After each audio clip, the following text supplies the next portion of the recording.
Hey y'all, hey, I'm Danny Spirit and welcome back to my channel. I hate that. Thanks for stopping by. Today we are talking about 20-somethings Austin episodes 7 through 9. If you haven't caught up on any of the parts, I have the playlist right here, so go check it out. And honestly, I'm not going to start with a recap of the series. We're just going to dive in right into episode 7. So in Isha and Michael land, Isha is concerned about her fashion line not selling in the boutique that she put her merchandise in, and Michael wants to support her. So he goes and buys one of her pieces. It's like almost $500, but he does it to support her, which is so cute, but also very, very irresponsible if you are a very broke stand-up comedian who can't get a single laugh. Now, Isha doesn't know that she bought it, but she finds out that someone bought a piece of clothing finally, which means that she can stay in the store, which is really something meaningful for her. And this is a big moment in proving to her that someone is interested in her things, even if it is just Michael. So Michael and Isha go out on a dinner date later just to celebrate, and Michael actually asks her to be his girlfriend, which is a first for Michael, and this is also a pivotal moment in the relationship, which I'm really happy about. The other big storyline from episode 7, because we know that the show doesn't like to focus on all the roommates at one time. We have Kamari and Roxy flirting, which I mean the chemistry there is also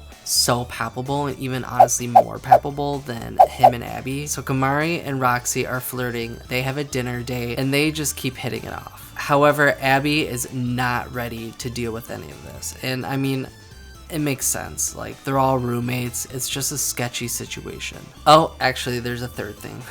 They're looking for a roommate to replace Bruce. Okay, so episode 8. Their new roommate has arrived. His name is Adam. He's from Seattle, and he works for a hard seltzer company that's looking to get invested into the Texas market. And with Adam's long hair surfer vibe, and to celebrate Adam's arrival, the roommates are having a big backyard barbecue. Keke invites Oscar over because he wants to know what their stance is. He hasn't seen Oscar in a long time. He just wants to know where they're at, and he also is just so smitten with Oscar, so I cannot believe the amount of butterflies he probably has. So the girls discuss who gets dibs over Adam because the show is very lust focused, and Natalie actually calls dibs over Abbey out of the two of them. So also to celebrate, the roommates go to a ranch, they ride horses, they do the whole thing. But Abbey, of course, can't keep herself from flirting with Adam, even though she told Natalie that she wouldn't. Of course. So Natalie clocks that, and she is obviously both insecure and really pissed off at Abbey. They're friends, and she feels definitely betrayed. And then Abbey and Adam sometime later have sex. Of course. So I guess the theme of this show is just Abbey fucking around and causing drama, which, I mean, honestly, if this is the only drama we're gonna get, I'll take it. Keke and Oscar talk at the ranch, and Keke confronts Oscar about the whole situation. Oscar basically just gives them like wide-eyed stares and doesn't answer anything for Keke, and Keke starts to get very nervous. But then Oscar finally calls him at a later date and tells him that he enjoyed their time together, but he doesn't want to keep continuing things with Keke, and Keke, understandably, is very upset and cries. And this is really sad to see because this is his first boyfriend, or at least someone that he's interested in. So it's really sad that he was treated so unfairly by Oscar. So Nat is obviously upset about them fucking, and she confronts Abbey about the situation because she wants to be friends and she's the bigger person. Now Abbey immediately starts making the situation all about her and crying and just keeps on deflecting, and it's just so very apparent that Abbey is selfish. Okay, so episode 9. Halloween is here, which is just so weird to see that in a reality show, I guess. I'm just used to like summer themed roommate shows. In Abby's selfish world, she talks to her sister and she says that she gets caught flirting.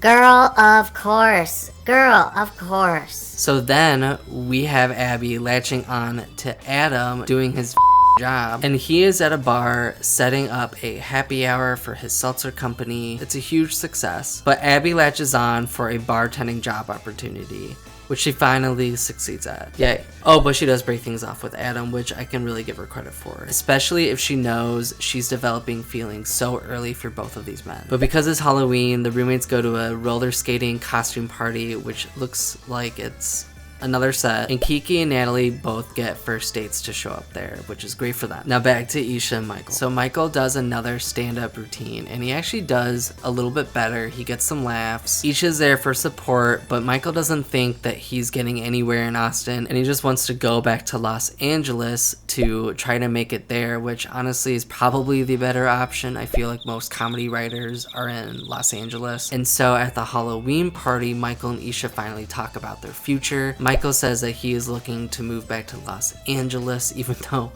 he just asked her to be his girlfriend, and Isha just starts crying, obviously, which is what I would do. And that is more of 20-somethings Austin. But I want to know what you guys thought of these 3 episodes. What do you think of the new roommate? What do you think of the Keke and Oscar situation? And what do you think of Michael and Isha? Let me know by leaving a comment below. And don't be afraid to go over to that like button and go over to that subscribe button and press them. I'll see y'all soon. Bye y'all, bye.